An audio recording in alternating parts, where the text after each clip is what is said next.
vektor dalam 3 dimensi seperti juga vektor dalam 2 dimensi. Hanya sekarang ditambah lagi dengan satu bilangan real dan dapat digambarkan dalam sistem koordinat saling tegak lurus. Sumbu pusat, titik pusat, kita misalkan O, ya, titik origin atau titik asal,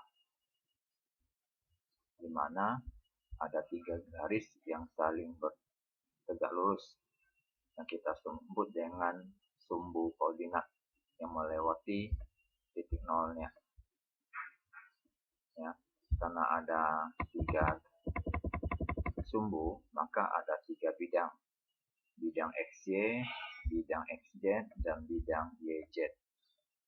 Karena ada 3 bidang, ini jadi 3 dimensi, maka membentuk ruang, volume. Kalau 2 dimensi yang tadi, itu hanya membentuk bidang. Oke, jadi ada 3 sumbu koordinat OX, OY, OZ, ya, seperti ini. Kalau ada titik P-nya berarti ada 3 angka atau 3 bilangan realnya yang sejajar dengan OX, OY, dan OZ. Jadi seperti misalkan 4, 5, 6, berarti titik P-nya itu kita gambarkan dengan cara 4 satuan ke X, kemudian 5 satuan ke Y, 6 satuan ke Z. Ya, begitu juga dengan yang negatif, logikanya sama. Ya, ini contoh penggambarannya. Nah, untuk vektor 3 dimensi ada 2 sistem. Ada namanya aturan tangan kiri, ada namanya aturan tangan kanan. Aturan kanan-kanan itu berlawanan dengan arah jarum jam. Jadi gambarnya X ke Y ke Z. Sedangkan yang tangan kiri itu kebalikannya, searah jarum jam. Ya, jadi putarnya terbalik X, Y, Z. Nah, ini seperti skrup yang waktu dibuka atau waktu disekrupkan.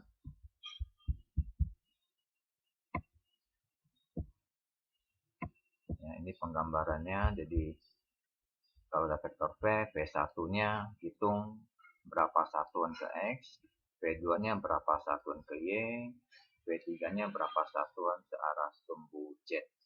Maka ketemu titik panahnya atau titik terminal dari vektor P-nya. Nah, kalau dikalikan dengan suatu bilangan skalar seperti yang vektor 2 dimensi, logikanya sama. Jadi tiap komponennya dikalikan dengan K. Jadi KP1, KP2, KP3. Nah, perhitungan vektor dengan komponennya, misalkan ada 2 vektor P dan W. Ya, kalau ditambahkan berarti 1 ditambah 4, 5, min 3 ditambah 2, min 1, 2 ditambah 1, 3. Kalau dikalikan dengan suatu skalar 2P, berarti P-nya kita kalikan.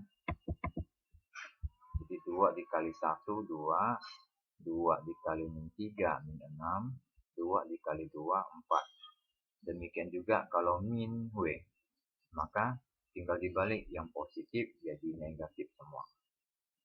Oke. Ini juga sama logikanya. Nah, penerapan vektor dalam 3 dimensi kalau di komputer misalkan dalam menentukan warna di dalam monitor atau dalam printer. Jadi ini merupakan campuran dari warna dasar yang kita kenal dengan istilah model warna RGB, red, green, blue. Merah, hijau, biru. Jadi kalau merah searah sumbu X, hijau searah sumbu Y, yang biru searah sumbu Z. Jadi kalau dia warnanya merah asli, berarti 100 koordinatnya. Kalau hijau berarti 010, kalau biru 001. Sedangkan warna lainnya itu merupakan gabungan dari 3 ini. Nah, contoh yang ekstrim adalah putih. Putih menggabungkan 3 warna ini secara sama komposisinya. Ya. Kadang suatu vektor itu tidak diposisikan titik awalnya berhimpit dengan titik asal.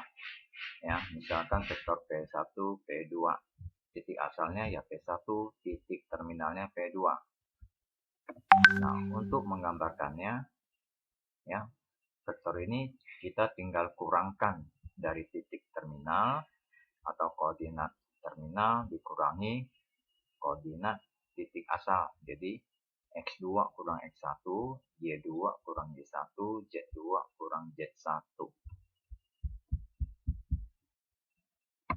Ini kalau digambarkan dalam sumbu koordinat. Ya, jadi P1, P2 ini vektornya tidak berada pada titik asal, titik originnya. Maka dikurangkan yang titik terminal dikurangkan titik asal. Ya, seperti ini. Oke, sekarang contoh untuk mencari komponen dari suatu vektor. Ya, vektor P digambarkan P1, P2. Maka tadi seperti dijelaskan, kita carinya adalah koordinat terminal dikurangi koordinat asal. Jadi 7 dikurangi 2, 5 dikurangi min 1, ya. Min ketemu jadi plus ya, jadi 6. Min 8 dikurangi 4, min 12. Ini logikanya sama kalau dengan yang vektor dalam 2 dimensi. Varian berikutnya adalah pergeseran. Ya, translasi dari sumbu. Ya, sekarang bukan titik atau vektor yang kita geser, tapi sumbunya kita geser. Jadi kalau sumbunya kita geser, bisa geser ke kiri, berarti berlawanan dengan sumbu X-nya ya, atau ke kanan searah sumbu X, bisa juga ke atas ya, searah sumbu Y, atau berlawanan sumbu Y kalau ke bawah, itu kalau 2 dimensi. Kalau yang 3 dimensi, logikanya sama. Ini gambarnya, ini sumbu aslinya, kemudian digeser. Karena digeser, perpindahannya kita berikan notasi aksen. Jadi titik O-nya jadi O aksen, X-nya X aksen, Y-nya Y aksen. Kenapa sumbunya dipindahkan? Karena tadi barusan kita bahas, suatu vektor bisa saja digambarkan tidak dimulai titik asalnya ada di titik originalnya, titik awalnya.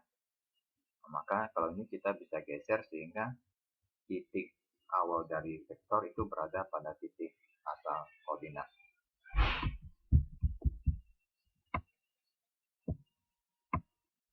Ini contoh penggunaan persamaan translasinya. Misalkan sebuah sistem koordinat XY ditranslasikan ke sistem koordinat X aksen Y aksen. Ya, di mana koordinat aslinya KL41. Nah, carilah koordinat perpindahannya translasinya. Dari titik P itu 20.